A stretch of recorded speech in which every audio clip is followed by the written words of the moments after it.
आज बात करते हैं कि एक कारोबारी बंदा या कोई किराना वाला या कोई दूसरा कारोबारी हो जिसके कारोबार में यानी एक आइटम से ज़्यादा आइटम हो, वो बंदा महंगाई से कैसे बचा जा सकता है। बच तो कोई नहीं सकता, लेकिन एक हद तक कम किया जा सकता है। और जो आपका बचत है, महंगाई आपके बचत को दिन ब दिन कम करता जा रहा है, उसको कंट्रोल किया जा सकता है। ये महंगाई जिधर से लोग इसको भगाते हैं, भागता है, निकल जाता है, सबसे पहले एक कारोबारी बंदे पर हिट करता है। बाहर वाले आम लोग शायद ये सोचते हैं कि यार कारोबारी लोगों को क्या है, अगर महंगा हो गया तो वो महंगा देंगे। ऐसा नहीं होता है। कभी कभार ऐसे भी होता है कि दुकानदार के लिए, कारोबारी बंदे के लिए महंगा होता है, लेकिन आगे महंगा नहीं बिकता। वो मैं आपको समझाता हूँ कैसे नहीं बिकता। अगर एक चीज़ आप 80 का ले रहे हो या 85 का ले रहे हो, 100 का बेच रहे हो। अगर 80 का ले रहे हो, वो 85 का होगा, तभी आप उसको 100 का बेचोगे। 90 का होगा तब भी दुकानदार उसको 100 का बेचता है। 95 का होगा तब भी दुकानदार उसको 100 का बेचता है।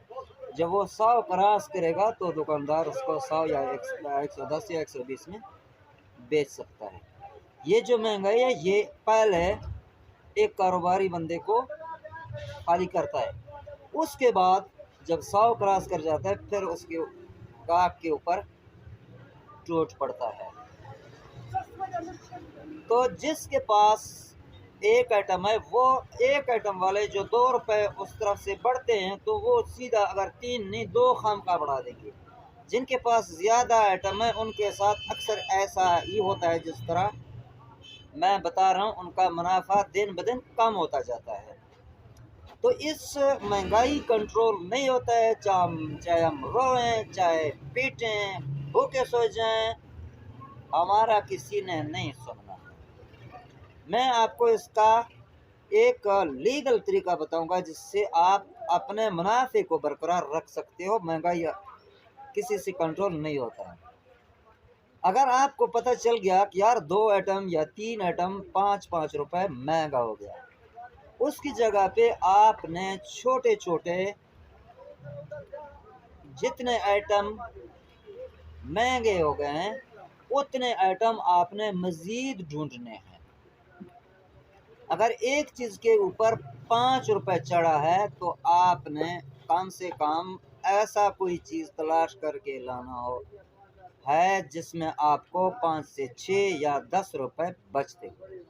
जितनी चीज़ें महंगी हो गई हैं, आपने उतने चीज़ें छोटे छोटे 1000 या 500 या 2000 ऐसे छोटे छोटे आपने 10, 20, 30 हज़ार तक मज़ीद चीज़ें अपने कारोबार के साथ ऐड करनी है।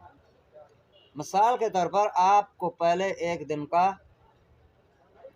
2000 औसतन 2000 बचता होगा, लेकिन महंगाई की वजह से आपको 200 का महंगाई हो गया, आपको दिन का 1800 बच रहा है। यानी ये 200 के लिए आपने मज़ीद कोई 200 से ज़्यादा करना है, लेकिन ये 200 का ज़रूर करना है ताकि आपका जो पहले वाला मुनाफा था वो बरकरार रह सके। ये जिस तरह मैं बता रहा हूँ, शायद किसी जगह में ऐसा नहीं होगा। जो 2 रुपये बढ़ गया वो गाहक के ऊपर उसी टाइम बढ़ा देते हैं। अक्सर ऐसा ही होता है, नहीं बढ़ते हैं। जब वो एक चीज़ हद क्रॉस कर जाती है, उसके बाद बढ़ जाते हैं। लेकिन आम बंदा, एक गाहक को समझ जो नहीं आता है, वो यही सोचता है कि शायद ये महंगाई सिर्फ गाहक के लिए, लेकिन गाहक से ज़्यादा गरीब कारोबारी, जो छोटे कारोबारी हैं, ये सबसे ज़्यादा तकलीफ़ उनको होती है। ऐसा बिल्कुल नहीं है कि जो किसी ने 5 रुपए ऊपर से बढ़ा दिया तो नीचे 10 रुपए बढ़ जाएंगे। वैसे इसी तरह बोला जाता है, ऐसा है नहीं, ऐसा हो ही नहीं सकता।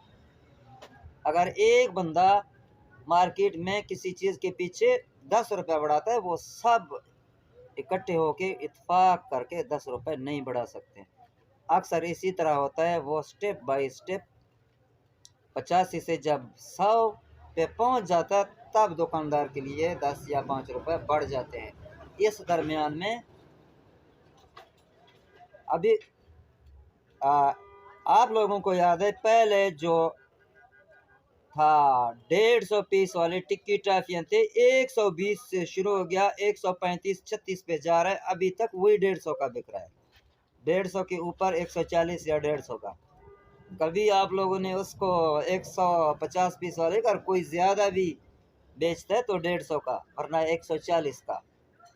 आप लोगों ने कभी बढ़ाया है? इधर से तो बढ़ गया, 120 से 135-36 पे पहुंच गया, वही 150 का सेल हो रहा है, लेकिन 160 का कभी नहीं। जब 150 से क्रॉस कर जाएगा, तब कोई बंदा 160 या 70 का बेच सकेगा। अगर मेरा ये आइडिया आप लोगों को अच्छा लगे, इससे कोई फ़र्क पड़ता है, महंगाई कंट्रोल नहीं होता, लेकिन आपका बचत बरकरार रह सकता है। आप चीज़ें मज़ीद ढूंढो, जितना आप पर 5 रुपए 10 रुपए महंगाई हो गया, अगर आपके पास पैसे हैं, आपका हालात इजाज़त देता है, तो आप मज़ीद अपना चीज़ें बढ़ा सकते हैं और अपने मुनाफे को बरकरार रख सकते हैं। मुझे दीजिए इजाज़त। अल्लाह हाफ़िज़।